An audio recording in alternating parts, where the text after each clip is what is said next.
Queridos, qual é a importância da igreja na sua vida? Qual a importância, sobretudo espiritual, da igreja? Eu não quero nem dizer dessa igreja, para a gente não fechar a questão aqui, mas qual a importância? Já parou para pensar em qual é a importância da igreja na sua vida, na sua história?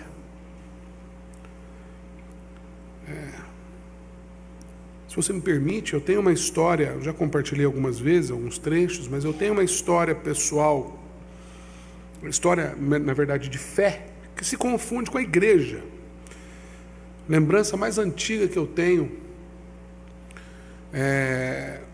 em relação à fé é de acordar de manhãzinha aos domingos para o meu avô, seu Geraldo Nogueira, saudoso seu Geraldo Nogueira, me levar para a missa. Todo domingo, 7 horas da manhã. E quando essa lembrança vem, eu lembro do cheiro de café da minha avó, a dona Laurinha, passando café. A gente tomava café da manhã com queijo Minas, que ela pegava sábado lá na venda. Sabe aquele queijinho fresquinho? Sabe, dona Fátima, aquele queijinho, só que sabe bem, né? Aquele queijinho com café. A lembrança, ela vem. E toda a minha infância, fui coroinha, fui fazedor de hoxa, fui tocador de sino, né? Fui galo de presépio. Verdade, gente. Já me fizeram de galo de presépio no Natal. E num dado momento da minha vida, a estrutura religiosa a qual eu pertencia, ela começou a me colocar em xeque. Não fui eu que coloquei, foi a própria estrutura me colocou. E foi quando eu tive contato direto com a palavra de Deus, e aí iniciou-se um processo de conversão nesse sentido. E eu deixei de frequentar uma igreja para frequentar outra. Quando eu vi, eu estava frequentando agora a igreja presbiteriana de Passa Quatro. E na adolescência, e a minha história continuou dentro da igreja. Aos 20 anos de idade, eu assumi como evangelista. Após a conversão aos 17 anos, com 20 anos, eu assumi como evangelista, no papel de pastor, a minha igreja onde eu fui convertido. E lá eu fiquei por quase 10 anos. Tive o privilégio de, por assim dizer, pastorear a minha igreja, até que vim para Curitiba. E ao longo dos meus 38 anos de idade, completei agora em outubro, a minha história se confunde com a história da igreja na minha vida. E às vezes eu não sei como é que é a sua história, mas às vezes a gente não para pensar na importância que a igreja tem na nossa vida. É evidente que a igreja tem um papel importante na sociedade, né? Pela sua missão, pela sua vocação diaconal. A nossa comunidade aqui, no caso, hoje, por ocasião do culto das 11 horas, tivemos a visita das crianças lá do Centro de Educação Infantil Miriam, a creche Miriam, e também das crianças acolhidas no lar Emília Schleder. E foi uma festa linda. Então a igreja, tivemos um missionário pregando no púlpito, a igreja engajada com missões. Mas mais do que isso, a igreja, ou diria, não mais do que isso, mas antes disso, a igreja ela tem um papel fundamental na nossa história pessoal. E a gente precisa atentar para isso. Ela tem um papel espiritual e é exclusivo. Aliás, é assim que Pedro, não é o texto da nossa meditação, isso aqui é só comentário introdutório.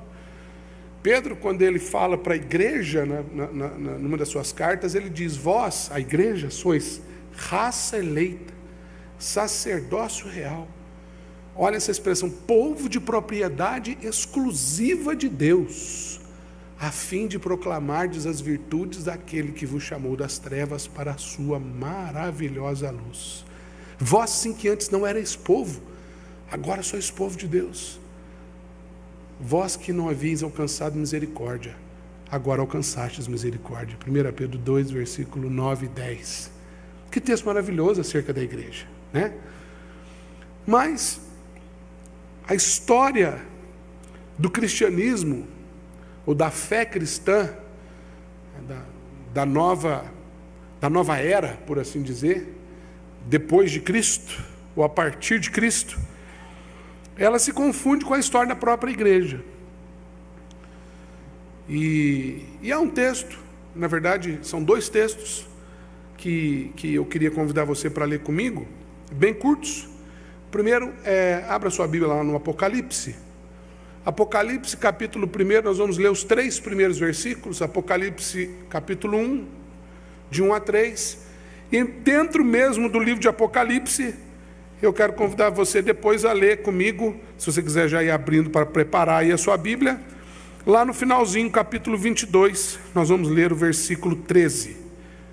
Então, primeiramente, Apocalipse 1, de 1 a 3, e depois Apocalipse 22, versículo 13.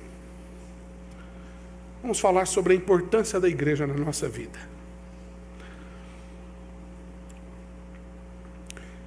Diz assim o texto de Apocalipse, capítulo 1. Revelação de Jesus Cristo, que Deus lhe deu para mostrar aos seus servos as coisas que em breve devem acontecer e que, enviando por intermédio do seu anjo, notificou a seu servo João, o qual atestou a palavra de Deus e o testemunho de Jesus Cristo quanto a tudo que viu.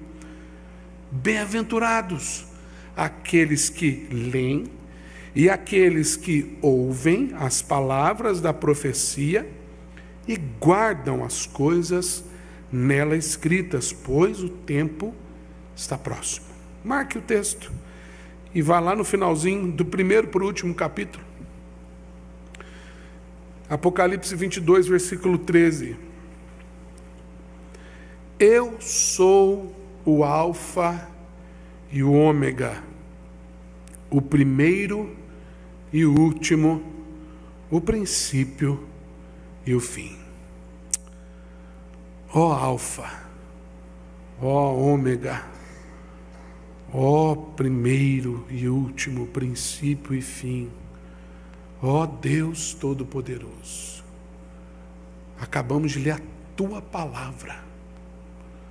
Reverentemente lemos a Tua Palavra e aquietamos por completo o nosso ser diante da Tua santidade e do poder da Tua Palavra.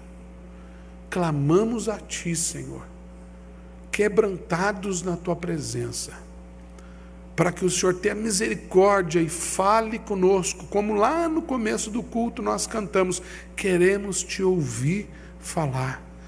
Logo mais cantamos, Tua voz aquece o meu coração.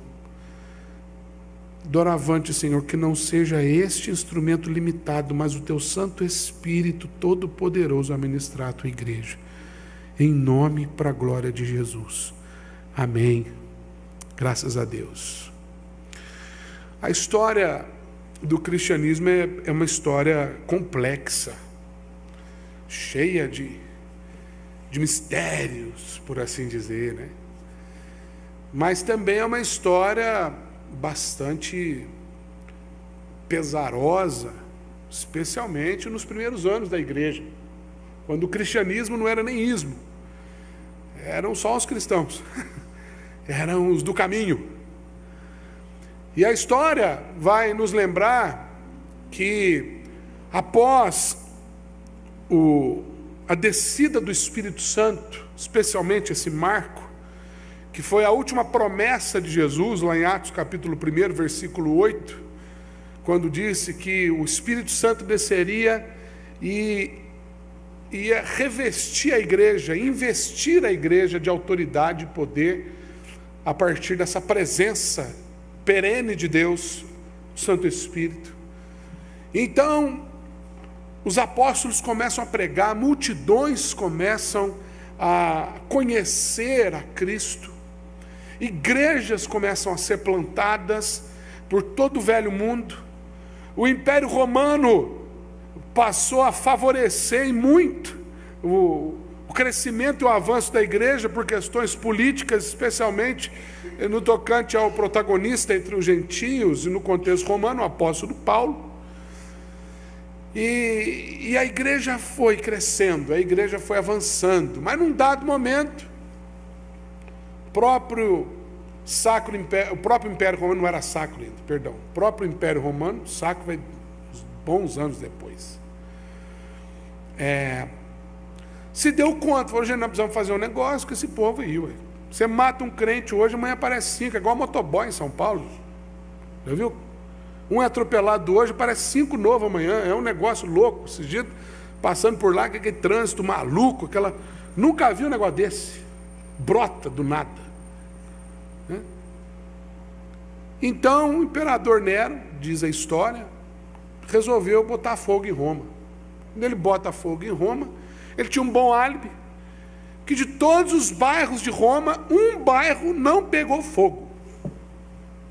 O bairro onde moravam os cristãos. Talvez porque os cristãos já têm essa mania de se ajudar. Então, o fogo aqui não, eles ficavam revezando, isso não, né? Isso eu estou imaginando, né? Dia e noite baldeando aquilo ali, não deixando, e foram anos de incêndio, não foi um incêndio qualquer. Naquela época, sem a tecnologia que tem hoje de rescaldo, custava apagar um incêndio. Nós estamos falando de milhares de pessoas que moravam em Roma. Então Nero tinha um álibi. Bom, taquei fogo em Roma, mas não pega fogo no raio do bairro desses crentes, que não morre essa praga de jeito nenhum. Então foram eles que tacaram fogo em Roma. E começa então mais uma diáspora, uma perseguição, e a igreja se esparrama, o ódio cresce. Historiadores dizem que na época faltou madeira em Roma para crente ser crucificado. Historiadores contam que à noite, nos corredores da cidade eterna, corpos de cristãos eram queimados, pendurados em pilares, fazendo luz, iluminando os corredores escuros da cidade de Roma. Terrível, uma cena terrível. Parece que a igreja sofreu um golpe bem duro e pesado. Então, Nero suicida e aparece o imperador Domiciano rogando para si o culto ao imperador, de modo que aquele que não adorasse o imperador ia ser preso, crucificado e tal. Nesse contexto de Domiciano, a gente está aí aproximadamente há uma divergência entre os historiadores, mas algo entre a década de 60 e o ano 80. Quando muito, alguns vão dizer que também chega no ano 90. A gente não sabe exatamente, mas no intervalo de 30 anos aí, essa perseguição aconteceu. E é quando João é exilado na ilha de Patmos. Então, vamos isolar o cabeça, o chefe, e ele vai ficar quietinho lá, e a igreja então vai morrer. Esse é o contexto que surge o livro do Apocalipse, a palavra Apocalipse traduzida por revelação. O Apocalipse em grego, revelação. Então o que é o Apocalipse? É justamente Deus em Cristo. E é importante a gente lembrar que nós não estamos falando aqui ainda da parousia, ou seja, a volta de Jesus, segunda vinda de Jesus. A gente está falando de uma visitação de Cristo, o próprio Cristo, num momento de extrema perseguição da igreja. E isso já abre o nosso entendimento sobre a importância do papel da igreja, porque em tempo de perseguição, o próprio Cristo visita a sua igreja. Ele vem e ele então se revela, ele vem e ele então, ele encoraja o apóstolo João, que atestou a palavra de Deus, o testemunho de Jesus, que escreveu, que registrou essas palavras que Jesus disse para ele: olha, escreve para a igreja, anima a igreja, diz que o Império Romano não vai derrotar a igreja. Aliás, eu já disse, ele já tinha dito para Pedro, as portas do inferno não prevalecerão contra a igreja.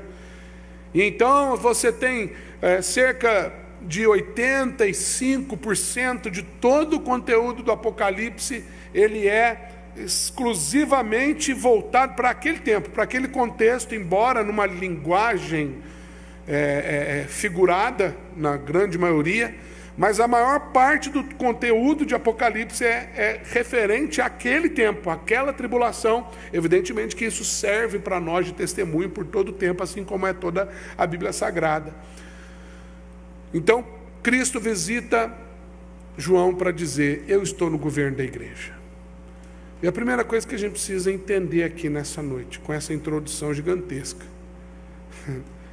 é que a igreja tem um papel fundamental na nossa vida, porque ela é o instrumento, principal instrumento da revelação de Jesus na história. Não é que Deus não vai se revelar para você na sua casa. Não é que Deus não vai se revelar para você, falar com você quando você estiver orando no seu quarto, como Ele mesmo ensinou. Não é que Ele não está presente. Aliás, Deus é onipresente. Ele está em todos os lugares. Mas esse encorajamento, essa revelação, essa palavra que vem e que fortalece, ela se dá no ambiente da igreja. E quem disse isso não foi nenhum teólogo, foi o próprio Cristo. O próprio Cristo que disse para Pedro em Mateus 16, o próprio Cristo que aparece para João aqui em Apocalipse. E então, João escreve todo o Apocalipse, e no finalzinho, ele agora já escrevendo sobre, agora sim no capítulo 22, um pouquinho antes, na verdade, já começa esse texto, falando sobre coisas que literalmente haveriam de acontecer, há uma perspectiva futura. Capítulo 22, um pouquinho antes, como eu disse, ele é de matéria futura, coisa que ainda não aconteceu, mas especialmente já no apagar das luzes do livro, no encerramento do livro, Jesus então, ele se revela dessa forma, dessas três formas aqui, nessa equação aqui, formada por seis palavrinhas. Jesus diz: João, diga para a igreja, eu sou o Alfa e o Ômega, eu sou o primeiro e último, eu sou o princípio e o fim. Essa palavra de Jesus, essa revelação de Jesus, ela nos mostra o papel da igreja na nossa vida. Em primeiro lugar, Jesus diz: eu sou o Alfa e o Ômega. Essas duas palavras são, na verdade, o nome da primeira e da última letra do alfabeto grego, para dar a ideia da totalidade da palavra. João, no primeiro capítulo, no primeiro versículo do seu primeiro capítulo, ele diz: no princípio era o Verbo, e o Verbo estava com Deus, e o Verbo era Deus.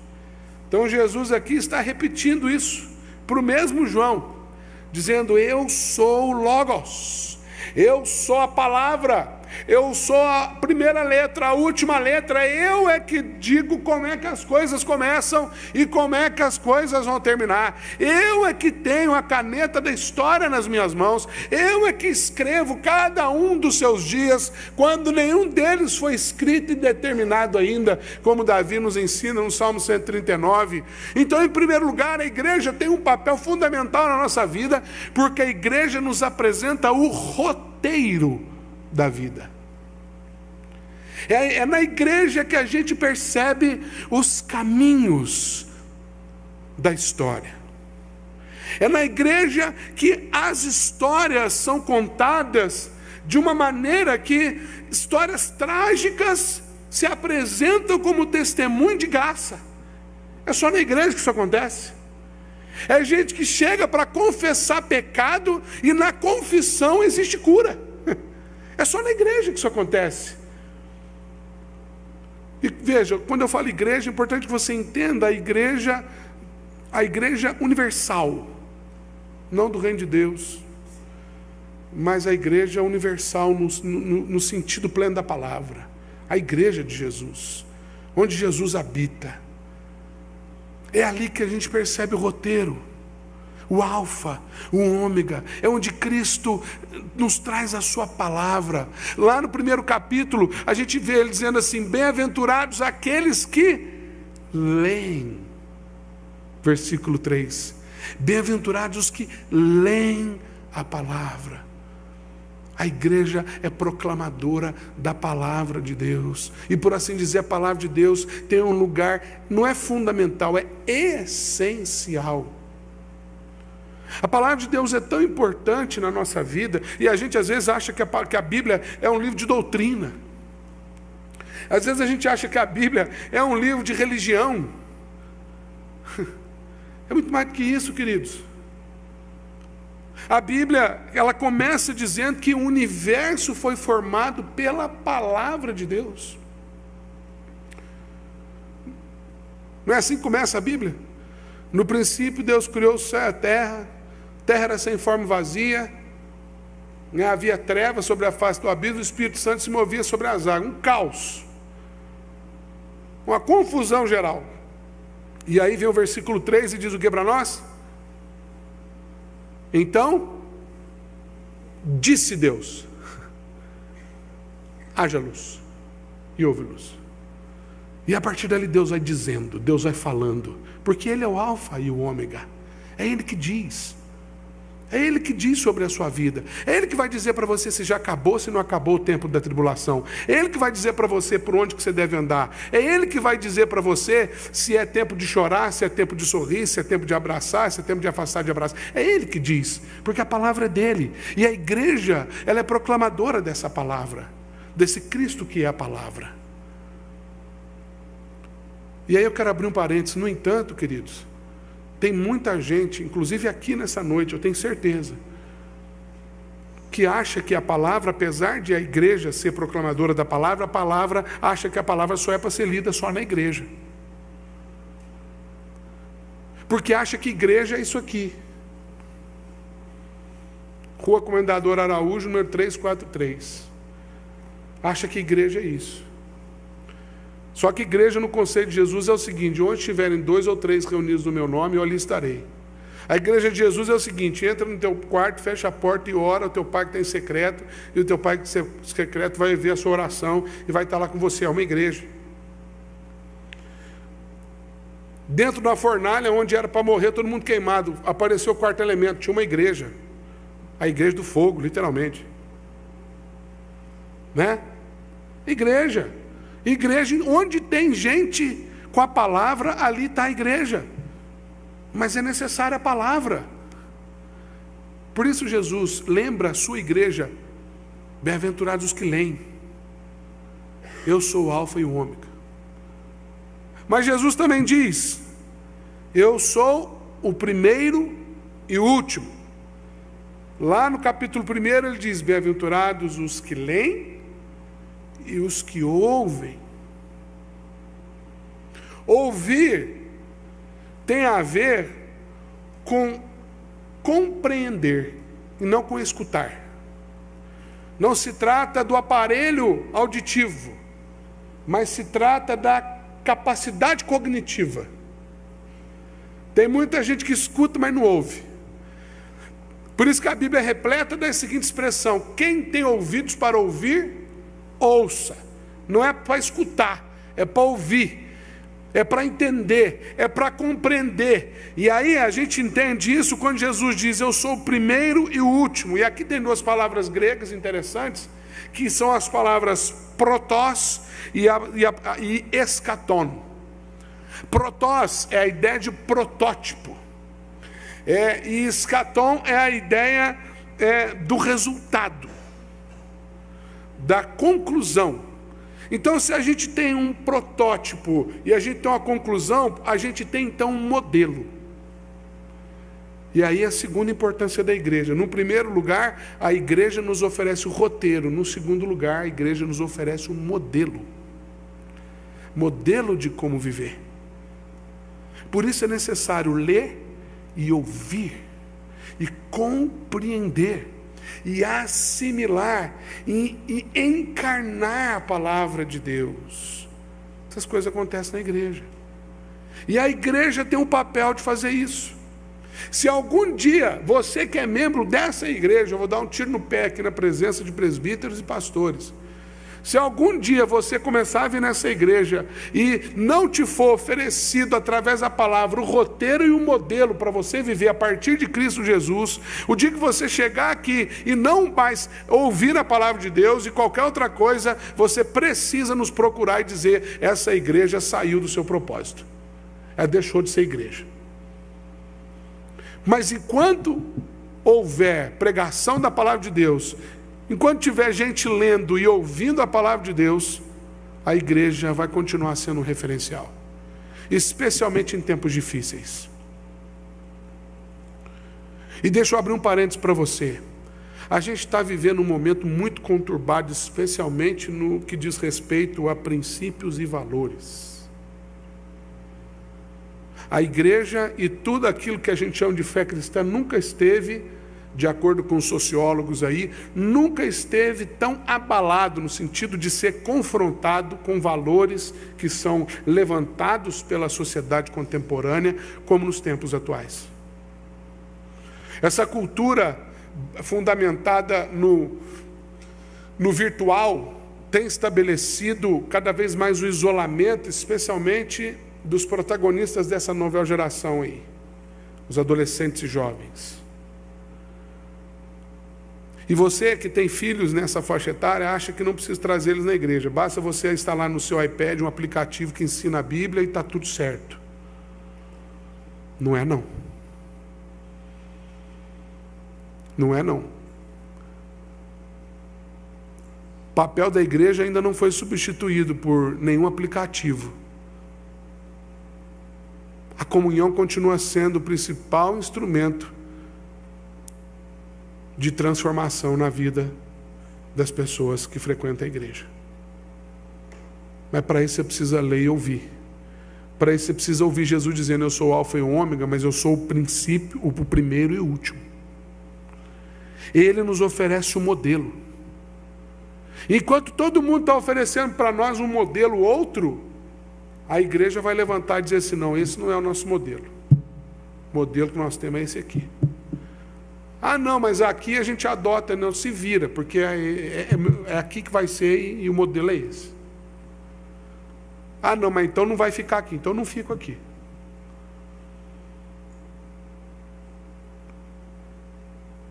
Nós não sabemos o que é perseguição por causa da palavra, queridos.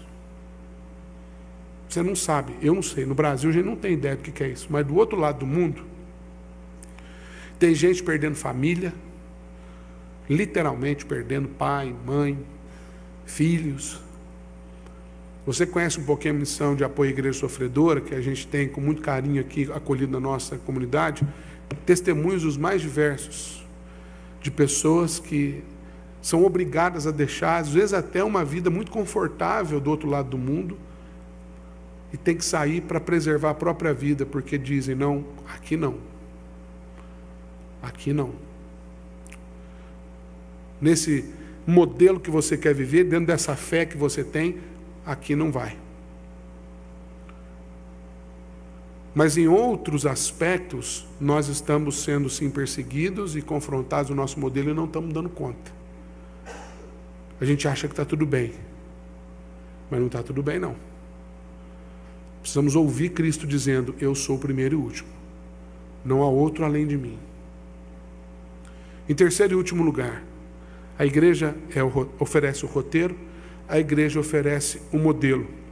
Mas olha que interessante, ainda no versículo 3 do primeiro capítulo diz: então, bem-aventurados os que leem e aqueles que ouvem as palavras da profecia.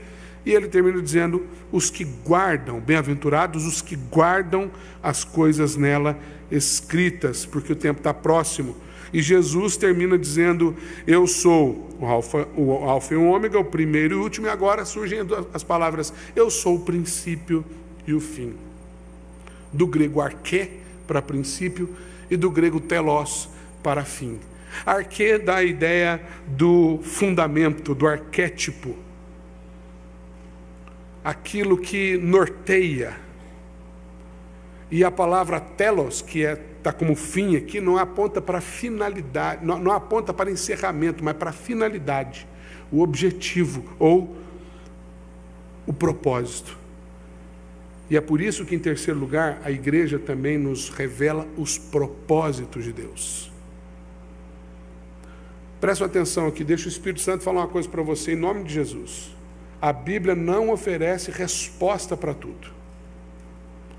Você precisa parar de procurar resposta na Bíblia. Não tem.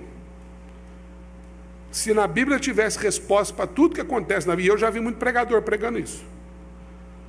Se a Bíblia tivesse resposta para tudo que acontece na Bíblia, na vida, uma boa parte de nós que lê a Bíblia, porque não são todos nós aqui que lemos a Bíblia, mas uma boa parte de nós que lê a Bíblia, não teria problema.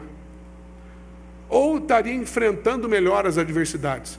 Mas só que a Bíblia não oferece resposta para tudo. No entanto, a Bíblia deixa muito claro que existe um propósito em tudo. E qual que é a diferença entre resposta e propósito? É que resposta é coisa humana, é indagação humana.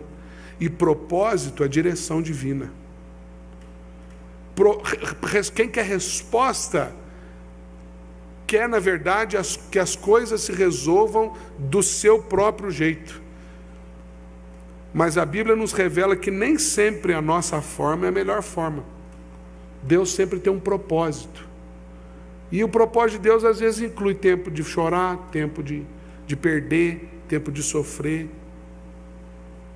E aí quando passa a gente olha para trás e fala assim, rapaz, como foi bom. O salmista disse, como foi bom ter passado pela aflição. O próprio Jesus disse, no mundo tereis aflições, mas tenha de bom ânimo, eu venci o mundo. A igreja tem um papel fundamental nos propósitos de Deus, porque todos nós que estamos aqui nessa noite padecemos de algo. Todos nós que estamos aqui temos alguma ansiedade, alguma dúvida, algum questionamento, algum medo. Mas aí o que a gente faz? A gente vem aqui, porque Jesus Cristo falou que Ele é o princípio e fim. A gente pode descansar na verdade que Deus tem um propósito nisso, então a gente compartilha.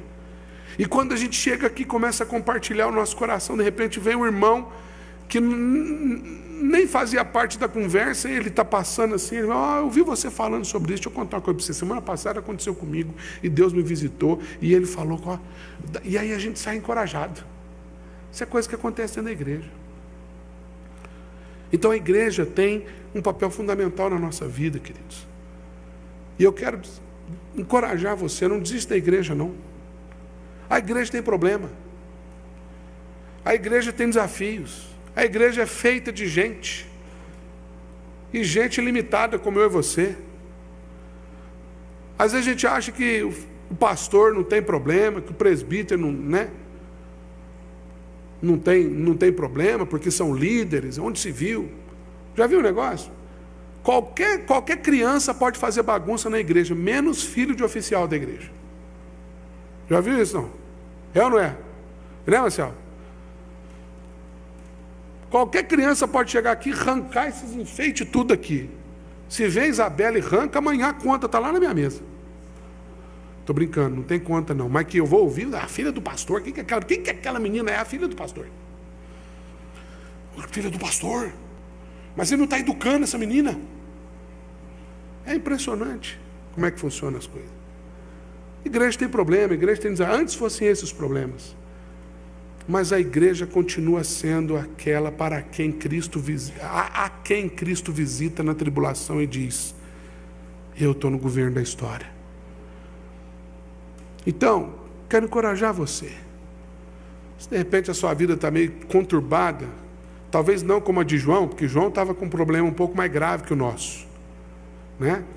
Talvez a sua vida não esteja como a de João, mas nessa noite o Senhor diz para você, olha, eu estou no governo da história.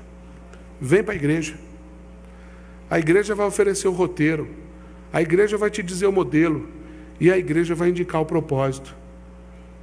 Porque bem-aventurados os que leem, os que ouvem e os que guardam as palavras que Cristo tem dito.